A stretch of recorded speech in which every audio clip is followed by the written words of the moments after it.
The captain woke earlier than usual. His mind was restless, tormented. He was no longer fully in control of his ship. The king had stepped in, replacing his first mate, and taking command in ways the captain had not expected. He wanted to remain loyal, but he also wanted his ship back. It was around 6 in the morning when he went up on deck. The sea was calm, the air still. The king was already there. That was unusual. He normally did not appear until 8. "Good morning, Captain," said the king. "Your ship is a fine vessel. I am sorry if I have put your nose out. It has just been so long since I have sailed. I seem to have taken over." "No problem, Your Majesty," replied the captain. But inside, he was unsettled. "So, Captain," the king continued, "how do you feel about us having a small service on board today?" "What do you mean?" asked the captain. "Well," said the king, "if we were back on Gislidia, we would have a church service, worship the Lord. So here is what I propose. As we are out here on the ocean, and I suspect not many of your crew believe, we have a small service, a few songs, and prayer to bless this voyage." "I don't know about you, old chap," the king said quietly, "but I feel a dark presence on board, and I think we need God's presence instead." The captain was taken aback. He had no words. Before he could respond, the king had already spoken to the entire ship.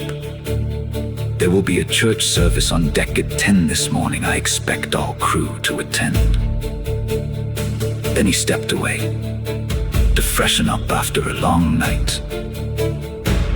When the king was gone, the crew gathered around the captain. "What is all this about a church service?" they complained.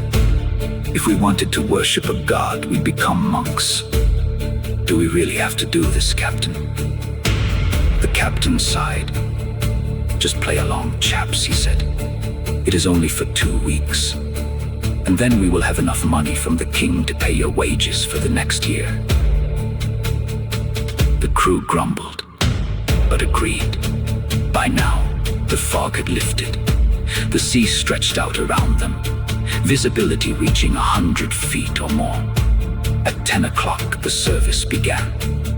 The king and his family attended, except for the queen, who was still very ill. The doctor stood among them, and so did the crew. The king opened the service with Psalm 39. As he read, the ship fell silent. Even the hardened sailors listened.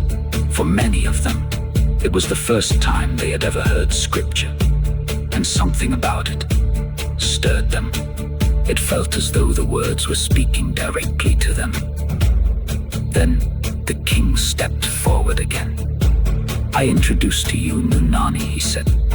"She is my righteous one who will lead us in prayer and hymn." A quiet tension moved through the crew. They looked around, searching, but no one was there. Then a voice, singing, soft, pure, unlike anything they had ever heard. The crew turned, trying to locate it, but they could not see the source. The sound seemed to come from everywhere and nowhere. Then she appeared, Nunani. She moved through them like something beyond ordinary understanding. Calm, radiant, gentle. She smiled as she passed the crew, even reaching out to shake their rough, weathered hands. And something in her presence softened them. She began to sing, "Amazing Grace." The words filled the air. The hardened sailors stood still. Some laughed at first, unsure.